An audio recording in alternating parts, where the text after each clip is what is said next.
भारतीय मोमिन फ्रंट ने बाबाए कौम अब्दुल कय्यूम अंसारी को खिराज अकीदत पेश किया। छपरा 1 जुलाई 2021 मदरसा रहमानिया रसूलपुर खिकिया छपरा में सुबह 8 बजे बाबाए कौम स्वतंत्रता सेनानी पूर्व मंत्री स्वर्गीय अब्दुल कय्यूम अंसारी का 116वीं जयंती समारोह जमशेद आलम महासचिव छपरा जिला के अध्यक्षता में संपन्न हुई। मुख्य अतिथि राष्ट्रीय अध्यक्ष सह पटना साहिब लोकसभा के पूर्व प्रत्याशी डॉक्टर महबूब आलम अंसारी, जिला सचिव फैयाज अहमद, उपाध्यक्ष अब्बास अली, हाफिज अरमान, मौलाना नाजिर हुसैन, मनोअर हुसैन, रहीम अंसारी, मोहम्मद कमरुल्लाह अंसारी, बसीर अंसारी, आरिफ अंसारी, सोहेल इत्यादि ने भाग लेकर अंसारी साहब को खिराज अकीदत पेश किया। और इनके आज अदालत में हम लोग उनके जयंती को मनाएंगे। चलिए शुरू कीजिए।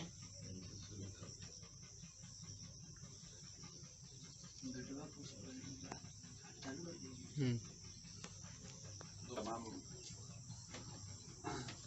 साथियों को तथा पार्टी के प्रमुख अध्यक्ष महबूब आलम साहब को मेरा अस्सलाम वालेकुम। बड़ी खुशी की बात है कि आज जनाब अब्दुल कय्यूम अंसारी का हम लोग जन्मदिन मना रहे हैं। जैसा कि अब्दुल कय्यूम साहब की पैदाइश 1 जुलाई 1905 को हुई थी और उन्होंने देश के लिए जो संघर्ष किया, बलिदान दिया, उसके लिए जितनी तारीफ की जाए कम है। उन्हीं का दिया हुआ आज हम लोगों के पास एक बुनियाद है, जो कि हर सरकारी ओहदे और राजनीतिक स्तर पे जो भी हम लोग को भागीदारी चाहिए, वहाँ पे उन्हीं का दिया हुआ है कि हम लोग उस हक से आज समाज में, राजनीतिक क्षेत्र में भी और प्रशासनिक क्षेत्र में भी अपना मुकाम हासिल कर पाते हैं। क्योंकि हम लोगों का देश धर्मनिरपेक्ष है, लेकिन धर्मनिरपेक्ष नाम का कोई चीज़ आज के डेट में कुछ ऐसे पॉलिटिशियन हैं जो कि हम लोगों को उसके साथ नहीं चलने देते हैं। अगर उनके द्वारा अगर बैकवर्ड क्लास के मुसलमानों के लिए आरक्षण का इंतजाम नहीं कराते तो शायद हम लोगों को कहीं जगह नहीं मिल पाती।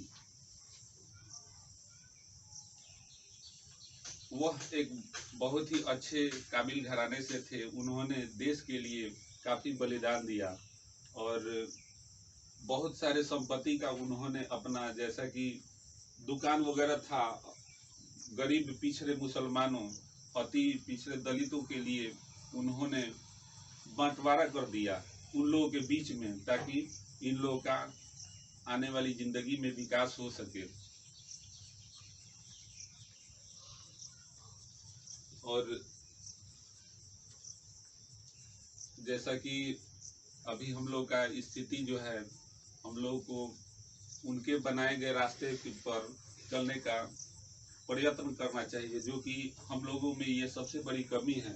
अगर आज हम लोग उनके जन्म तिथि को मना रहे हैं तो उनके दिए गए बुनियाद के हिसाब से हम लोग को अमल करने की जरूरत है। ठीक है, इसी के साथ अपने आप बुलवाइए, आइए, आप बुलवाइए। मैं भारतीय मोमिन फ्रंट का उपाध्यक्ष सारण जिला का, और ये अब्दुल कय्यूम अंसारी के जन्मदिन पर जश्न मना रहे हैं और ये बहुत बधाई देते हैं। ये बैकवर्ड मुसलमानों के लिए जो काम किए हैं, इन्हीं का दिया हुआ है। आज हम लोग सुरक्षित हैं और जो भी हम दीन इस्लामी कानून के लिए लड़ते हैं, तो कानून के खिलाफ लड़ने के लिए वो एक संविधान बनाए। और इनके जन्मदिन के मौके पर हमने भारतीय मोमिन फ्रंट से ये मीटिंग किए हैं कि एक जश्न मनाया जाए। हमारी मस्जिदे बंद है, हाय क्या हो गया। मस्जिदे बंद है हाय ये क्या हो गया, आज नाराज हमसे खुदा हो गया। मस्जिदे बंद है हाय ये क्या हो गया, आज नाराज हमसे खुदा हो गया। घर पे रहिए जरा मशवरा मानिए, एहतियाती है बेहतर दवा मानिए। खत्म होगी ये जल्दी वबा मानिए, उस खुदा को मगर आसरा मांगिए। रो के मांगा जो रब से अता हो गया, आज नाराज हमसे खुदा हो गया।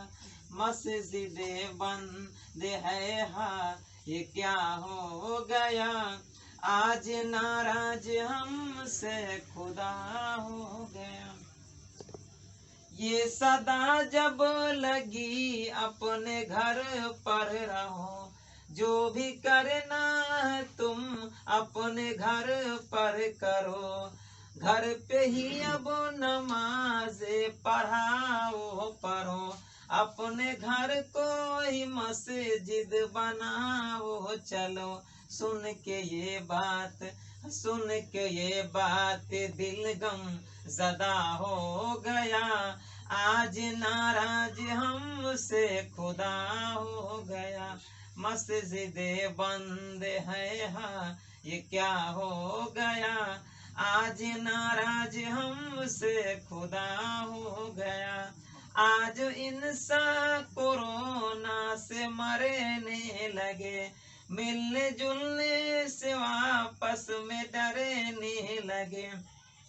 दूर इंसान से इंसान ठहरने लगे, और अपनों से ही अब मुकरने लगे।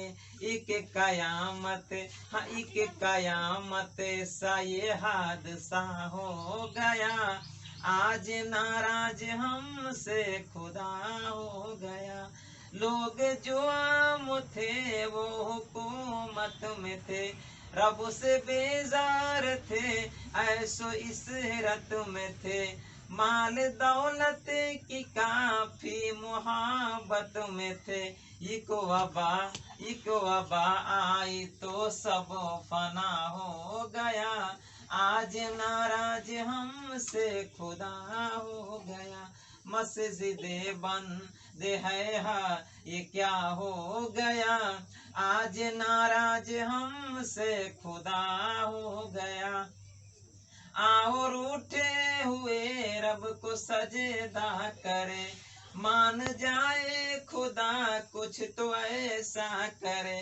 और गुनाहों से बोझ अपना हल्का करे, आज भी हम अगर दिल से तौबा करे। समझो फिर हल मेरा मसला हो गया, आज नाराज हमसे खुदा हो गया। मस्जिदे बंद है हा ये क्या हो गया, आज नाराज हमसे खुदा हो गया। आज अब्दुल कयूम अंसारी का यौम पैदाइश के मौके से हम लोग इकट्ठा हुए हैं। इस पार्टी के भारतीय वोमेन फ्रंट के राष्ट्रीय अध्यक्ष डॉक्टर मोहम्मद अंसारी और सदर इनकी सदारत में हो रही है, जो जिनका नाम जमशेद आलम अंसारी के साथ हम लोग मीटिंग कर रहे हैं। मतलब इनके की वजह से हम लोग आज इकट्ठा हुए हैं। अब्दुल कयूम अंसारी का जन्मदिन हम मना रहे हैं। आज 1905 में उनका जन्म हुआ था, 1 जुलाई का। इसी मौके से हम लोग इकट्ठा हुए हैं और उनकी यौम पैदाइश के मौके से कि वो उनकी जो तरफ थी, जो कुर्बानी थी, जो हम लोग के लिए कुर्बानी दिए, आज उन्हीं के कारण हम लोग, उन्हीं का देन है कि हम लोग भारत हिंदुस्तान में 130 करोड़ मुसलमान आबादी में हम लोग 30 करोड़ 40 करोड़ मुसलमान हैं। इसी के हम लोग यही हम कहना चाहते हैं कि जो वो किए, जो कुर्बानी दिए और जो उनका जो बाकी काम छोड़ गए, जो रह गया है, जो उनका सपना था, आज हम लोग उनका सपना को पूरा करें और आगे हम लोग आगे कदम बढ़ाएं, उनके बताए हुए तरीके पे अमल करें और उन सपना को पूरा करें। जिस तरह प्रधानमंत्री नरेंद्र मोदी कहता है कि हाँ, अटल बिहारी वाजपेयी का ये सपना था, हमने पूरा किया। जहाँ अरविंद घोष का या खुदीराम बोस जो था, लोग जिनका सपना था वो पूरा करे ना करे, कहता है कि हम ये पूरा कर रहे हैं, इनका ये सपना था। इसी तरह हम लोग का जो सपना है, जो सपना था, जो उनका धोखा रह गया, हम लोग सारे मुसलमान और तमाम हिंदुस्तान के मुसलमान और नौजवान या दलित लोग मिल करके मनाए और इस सपना को उनका पूरा करें। जय हिंद, जय भारत। और कोई बात रखेगा? वैसे वीडियो नहीं बनता। आइए इसी सिलसिला को बरकरार रखते हुए जिस तरह मैंने एक के बाद दिगरे शख्स को दावत दी इस पार्टी के तहत कुछ बातें रखने की, ठीक इसी तरह अब आपके सामने और आपके रूबरू होने जा रहे हैं भारतीय मोमिन के अध्यक्ष डॉक्टर महबूब आलम अंसारी साहब, जिनकी गुफ्तगू मरहूम अब्दुल कयूम अंसारी की पैदाइश के तहत जो और शख्सों ने बातें रखी, ठीक उसी के बराबर में उसी के तहत इन्होंने भी कुछ बातें यौम पैदाइश के, अब्दुल कयूम साहब के यौम पैदाइश के मौके पर ये भी बातें रखेंगे। तो आइए इनकी हम और आप इस्तकबाल के लिए, स्वागत के लिए एक बार इस पार्टी का नारा लगा ले। थोड़ा बोलिए, भारतीय मोमिन फ्रंट जिंदाबाद, भारतीय मोमिन फ्रंट जिंदाबाद, भारतीय मोमिन फ्रंट जिंदाबाद, नौजवान जिंदाबाद, नौजवान जिंदाबाद, डॉक्टर महबूब आलम अंसारी साहब जिंदाबाद, जिंदाबाद, डॉक्टर महबूब आलम अंसारी साहब जिंदाबाद, जिंदाबाद।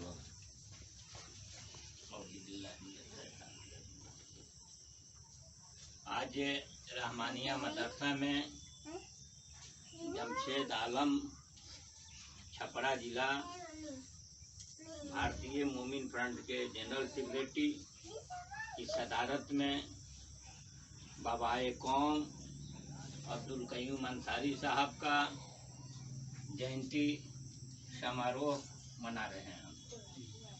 इस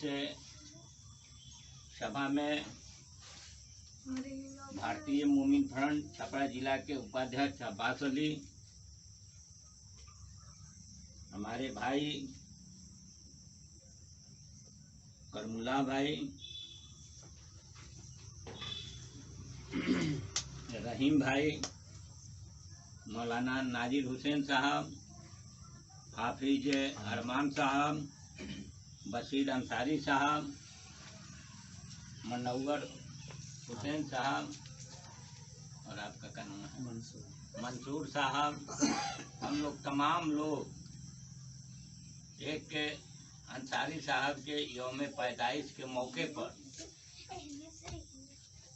विचार कर रहे हैं कि जो आज़ादी के पहले और आज़ादी के बाद जो इस कौम की जो हालत थी या मुल्क का जो हालत था और अभी में क्या फ़र्क है और हम लोगों को क्या करनी चाहिए। अम्बेडकर साहब ने कहा कि पे बैक टू सोसाइटी, जिस समाज से तुम आए हो समाज का कर्ज है और उसको अदा करनी चाहिए। यही काम तमाम बुजुर्गों ने किया कि अपने समाज को जगाने, आगे बढ़ाने और उनके बच्चों को पढ़ाने, अच्छा से अच्छा नौकरी दिलाने का कोशिश करते रहे लोग। तो हम लोगों की भी जिम्मेवारी बनती है कि हम लोग इस काम को जिन भाइयों से जितना हो सके आगे बढ़ाने में कोशिश करें। इस्लाम भी यही सिखाता है कि तुम इस्लाम का जो बुनियादी काम है उसको आगे बढ़ाने का कोशिश करो। दो मकसद है इस्लाम में, एक तो सामाजिक जीवन है और दूसरा हमारे यहाँ धार्मिक जीवन है। तो अच्छा सामाजिक आदमी वही होगा जो अच्छा धार्मिक होगा। और धार्मिक आदमी कभी समाज में दंगा फसाद नफरत नहीं फैलाता है। वो हमेशा इंसानियत की बात करता है, मानवता की बात करता है कि पूरा समाज मिलजुल करके रहेगा तो देश और समाज आगे बढ़ेगा। नफरत होगा तो हमारा देश कमज़ोर होगा, समाज कमज़ोर होगा।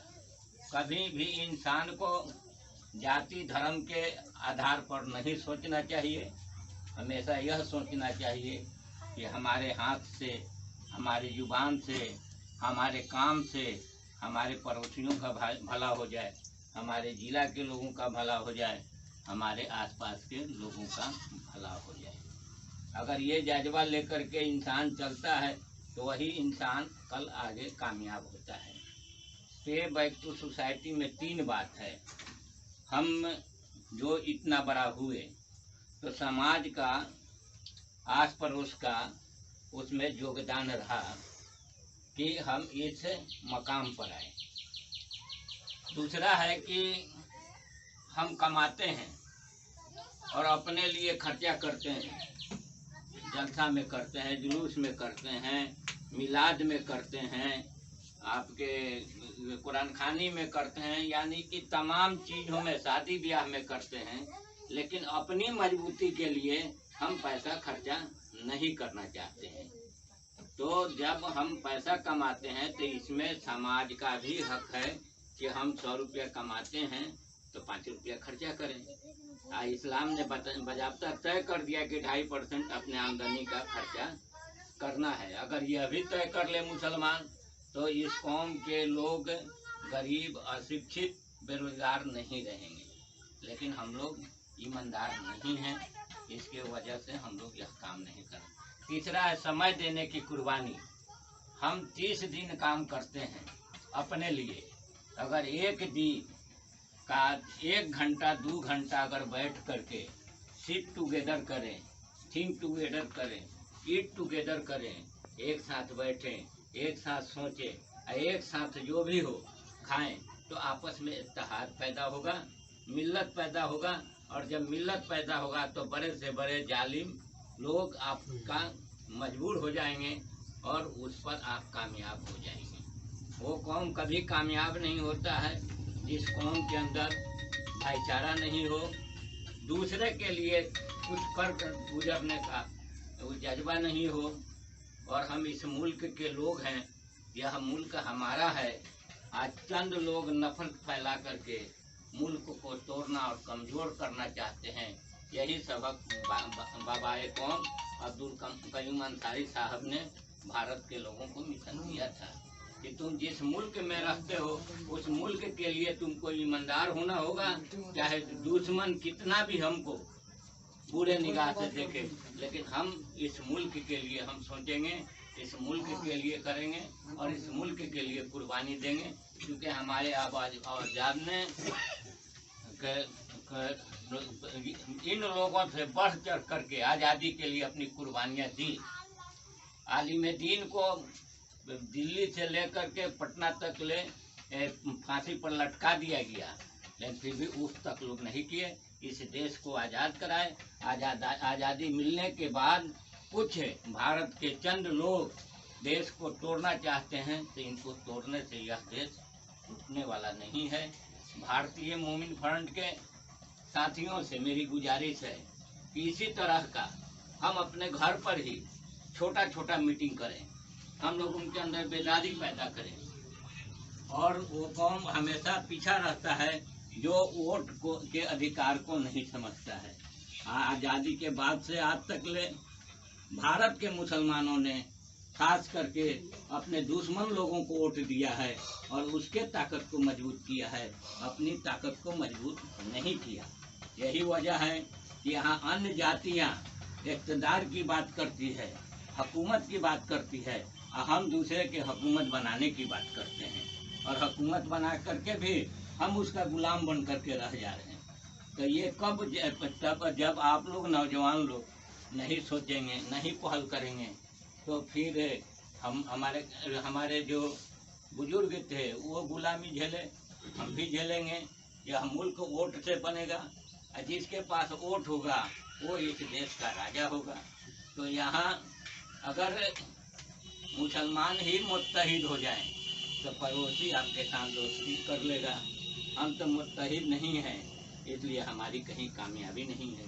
इसलिए मैं जमशेद भाई से गुजारिश करेंगे कि छपरा जिला में हम लोग मंगल के मंगल हम आपको यहाँ टाइम देते हैं। मंगल बुध 2 दिन हम लोग काम कर सकते हैं, शाम तक ले चले जाएंगे। कहीं ना कहीं हफ्ता में एक जगह कहीं बैठे हम, जहाँ आपको तबीयत बढ़े हमको खबर कर दीजिए, हम आ जाएंगे।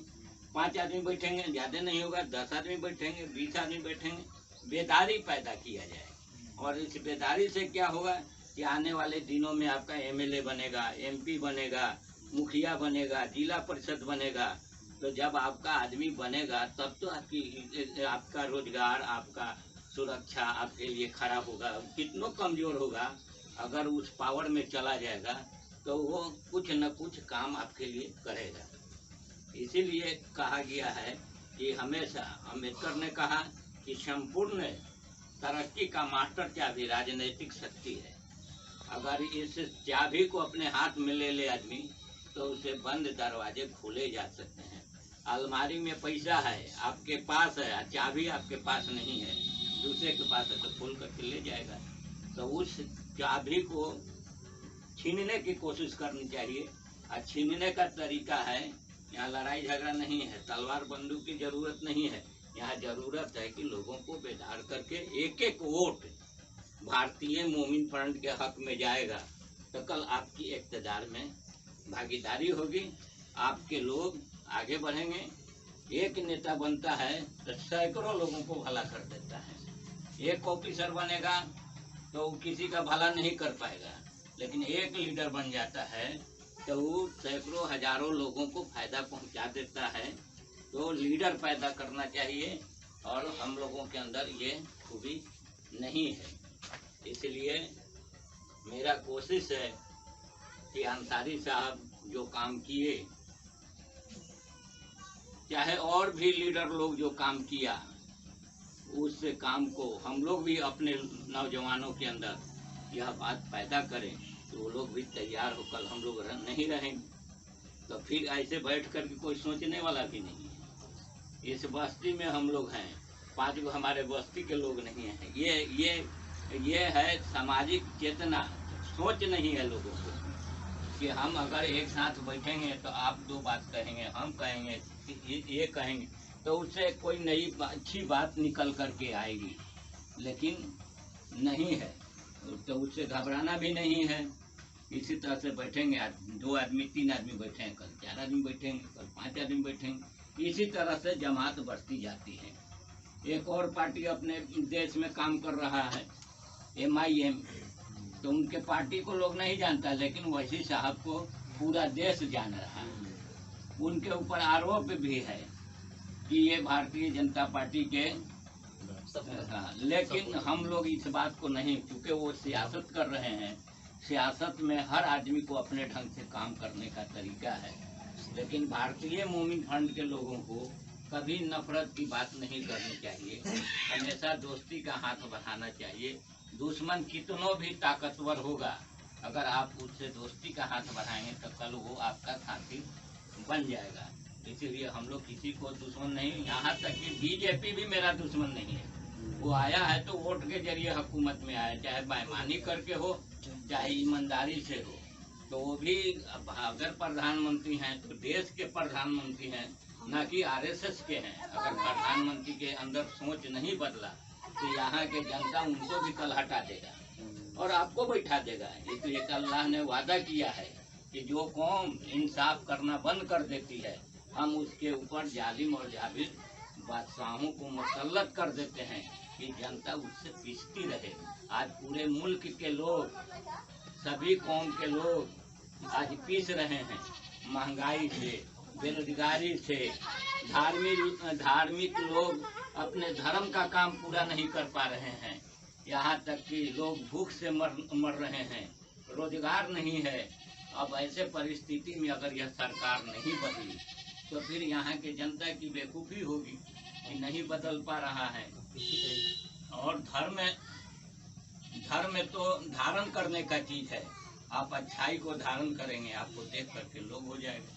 धर्म कहीं किसी भी मजहब के लोगों ने नहीं सिखाया है कि जबरन, और यहाँ उसको बुनियाद बना करके देश को तोड़ा जा रहा है। और उत्तर प्रदेश में चुनाव है, उत्तराखंड में है।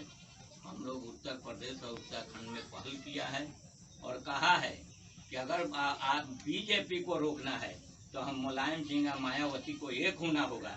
अगर ये सेकुलर ताकतें एक नहीं होती है, इसका मतलब कि सेकुलर वोट को बंटवारा करके बीजेपी को ये लोग जिताना चाहते हैं। हम लोग वहाँ पहल करेंगे। अगर ये दोनों पार्टी एक हो गई तो हम लोग बिना शर्त इन लोगों को साथ देंगे। नहीं अगर एक हुआ तो हम लोग अपना लड़ाई लड़ेंगे, वहाँ अंजाम जो होगा देखेंगे। जिस तरह से बंगाल में हम लोग लड़े वहाँ भी लड़ेंगे। इसलिए यूनिट होनी चाहिए। 2 यूनिट होता है, सेल 2 होता है। एक सेल होता है बेचने वाला, एक सेल होता है जोड़ने वाला। तो हम लोग जोड़ने वाला सेल बने।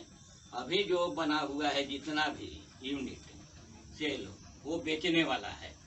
कोई मर रहा है एमएलए के लिए, कोई मर रहा है एमपी के लिए, कोई मर रहा है चेयरमैन के लिए, कि दलाली करके हम उस जगह पर चले जाएं। तो दलाल कभी भी समाज के भलाई नहीं कर सकता है, वो दलाली ही करेगा। इसलिए दलाल लोगों से भी बचना चाहिए। और पूरा मुल्क आज इन दलालों के चंगुल में है। शादी कीजिए तो दलाल की जरूरत है, जमीन खरीदिए तो दलाल की जरूरत है, नौकरी पाइए तो दलाल की जरूरत है। यानी कि कोई भी ऐसा चीज नहीं है जहाँ दलाली और रिश्वतखोरी नहीं है। तो इस निजाम को बदलने के लिए ही भारतीय मूमिन फ्रंट पूरे मुल्क में काम कर रहा है कि जिस निजाम के तहत गरीब गुरबा शोषित पीड़ित लोगों को इंसाफ नहीं मिलता है, उस निजाम को बदलकर सबको इंसाफ दिलाए, सबको जान माल की सुरक्षा हो, सबकी इज्जत आबरू की हिफाजत हो, सबको रोजगार और काम मिले। इन्हीं प्रयास में भारतीय मूमिन फ्रंट आज से नहीं 96-95 से लगातार काम कर रही है। इसका काम का नतीजा मिला कि आज पूरे देश में जो कब्रिस्तान का घेराबंदी हो रहा है वो भारतीय मूमिन फ्रंट के आंदोलन का देन है। आज बंगाल में जो उर्दू का सरकारी जुबान हुआ वो भारतीय मूमिन फ्रंट के आंदोलन का देन है। अभी हम लोगों ने राष्ट्रपति और प्रधानमंत्री और हर स्टेट के मुख्यमंत्री और गवर्नर को चिट्ठी लिखा है, क्योंकि एक साधु ने ऐलान किया है कि 2 अक्टूबर तक भारत को हिंदू राष्ट्र घोषित नहीं किया गया और भारत के ईसाई और मुसलमान को का नागरिकता समाप्त नहीं किया गया तो 2 अक्टूबर को हम लोग समाधि ले लेंगे सरयुग नदी में, साधु का है। तो उसका जवाब हम लोग ने लिखित सबको दिया है और ऐलान भी किया है कि अगर 2 अक्टूबर के अंदर में या अगर किसी तरह का सांप्रदायिक माहौल बिगड़ा तो भारतीय मूमिन फ्रंट के एक कर्ता जल और अन्न ग्रहण नहीं करेंगे उस समय तक, जब तक कि ऐसे लोगों की गिरफ्तारी न हो जाए। हम लोग भी इस पर उतर जाएंगे। इसलिए कि बगावत सियासत का सियासत से करना होगा। वो सियासत करके अपने कौम को इकट्ठा करके हुकूमत करना चाहता है तो हम भारत के लोगों को के अंदर बेदारी पैदा करके उससे हुकूमत को हटाने का काम करेंगे।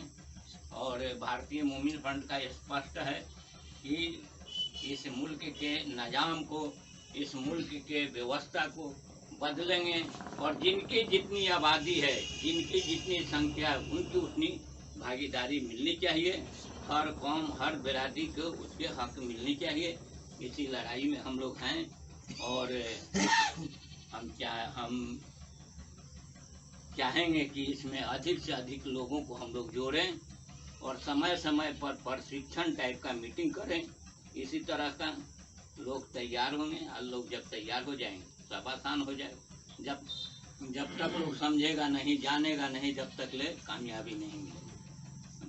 बिना समझे बुझे हम लोग वोट डाल देते हैं, जीत जाता है, फिर हम लोगों से मिलता भी नहीं है। वैसे लीडर से क्या फायदा है? अपने अंदर लीडर पैदा करना है, अपने अंदर लड़ने वाला पैदा करना है। हम नहीं पैसा खर्चा करेंगे, पर्ची छपवाएंगे, साइकिल से घूमेंगे, पैदल घूमेंगे, पूंजीपतियों के खिलाफ लड़ेंगे हम। और उसके विपरीत, इस चुनाव के विपरीत अगर इंसान तैयार नहीं हुआ तो हमेशा इस देश के मालदार, धनवान, बलवान इस देश पर कब्जा करेगा। और पूरे देश में यहाँ धनवान और बलवान का कब्जा है। गरीब के नाम पर अमीर लोग शासन कर रहे हैं, लूट मचाए हुए हैं। और भारतीय मोमिन फंड की हुकूमत हो गई तो इन तमाम नेताओं की संपत्ति की जांच होगी और फालतू संपत्ति बचा तो उसको सीज करके गरीब के बीचों में बांट दिया जाएगा। इसलिए कि किसी को इस तरह का धन रखने का अधिकार नहीं है। धन रखने का भी अधिकार सीमित होना चाहिए। एक आदमी के अरबों खरबों है तो एक आदमी को रहने के लिए जो जमीन नहीं है। इस व्यवस्था को लड़ने की तैयारी भारतीय मोमिन फंड कर रहा है। इसमें आप तमाम लोगों की ज़रूरत है, सहयोग है और लोगों को जगाने की ज़रूरत है। और मैं आप लोगों से खास करके अरमान साहब से या नाजिर साहब से कहेंगे कि जब शाम के शाम हम लोग कम से कम दुआ के बहाने ही बैठें, लोगों के लिए दुआ करें, अपने लिए करें और कुछ बोलने के लिए लोग सीखें। जो इंसान बोलना नहीं जानता है वो लड़ना नहीं सीखेगा। जब बोलना सीखेगा तो लड़ना भी सीखेगा, तब वो अपना हक और अधिकार भी प्राप्त करेगा। यहाँ तो 100 आदमी को खड़ा कर दिए, पूछेगा कुछ कहना चाहते हैं, ऐसे खूब बोलेगा लोग। लेकिन मीटिंग में खड़ा कर दिए तो कहेगा कि ना हम नहीं बोलेंगे। तो भाई आप बोलवे नहीं करोगे तो आपके दुख दर्द को जानेगा कौन? तो इसीलिए सभी लोगों को जगाना है, समझाना है, आगे बढ़ना है। इन चंद बातों के साथ आज मरहूम अब्दुल कयूम बाबाए कौम अब्दुल कयूम अंसारी साहब को हम लोग खिराज अकीदत पेश करते हैं। उनके लिए दुआ और फातिहा का इंतजाम ये थी हम लोग किए और आगे भी हम लोग करते रहेंगे। और आज पार्टी के ओर से हाजीपुर में, पटना में और कई जगहों पर लोग अंसारी साहब की जयंती मनाएंगे, मना भी रहे हैं। हम लोग भी आज मनाए छपरा में और आगे भी मनाएंगे। इन्हीं चंद बातों के साथ तमाम लोगों के लिए मेरी दुआ है और अल्लाह से दुआ है कि हर आदमी एक दूसरे का मददगार बन जाए, एक दूसरे का हामी और मददगार बने और जहाँ से जिसको जैसे हो सके उसका मददगार बने। इसी में हम तमाम लोगों की कामयाबी है। खुदा हाफिज। भारतीय मोमिन फंड जिंदाबाद। जिंदाबाद। हो गया। कौम अब्दुल कयूम अंसारी अमर रहे, अमर रहे, अमर रहे। बाबाए कौम अब्दुल कयूम अंसारी अमर रहे, अमर रहे, अमर रहे। बाबाए कौम अब्दुल कयूम अंसारी अमर रहे, अमर रहे, अमर रहे। भारतीय मोमिन फ्रंट जिंदाबाद, जिंदाबाद, जिंदाबाद, भारतीय मोमिन फ्रंट जिंदाबाद, जिंदाबाद, जिंदाबाद। भारतीय मोमिन फ्रंट जिंदाबाद, जिंदाबाद, जिंदाबाद। तख्त बदल दो, ताज बदल दो, बेईमानों का राज बदल दो। तख्त बदल दो, ताज बदल दो, बेईमानों का राज बदल दो। तख्त बदल दो, ताज बदल दो, बेईमानों का राज बदल दो। मोमिन फ्रंट के वास्ते खाली कर दो रास्ते, मोमिन फ्रंट के वास्ते खाली कर दो रास्ते, मोमिन फ्रंट के वास्ते खाली कर दो रास्ते। भारतीय मोमिन फ्रंट जिंदाबाद, जिंदाबाद, जिंदाबाद। भारतीय मोमिन फ्रंट जिंदाबाद, जिंदाबाद, जिंदाबाद। भारतीय मोमिन फ्रंट जिंदाबाद, जिंदाबाद, जिंदाबाद। बाबाए कौम अब्दुल कयूम अंसारी अमर रहे, अमर रहे, अमर रहे। बाबाए कौम अब्दुल कयूम अंसारी अमर रहे, अमर रहे, अमर रहे। बाबाए कौम अब्दुल कयूम अंसारी अमर रहे, अमर रहे, अमर रहे। हो गया। ठीक रहा।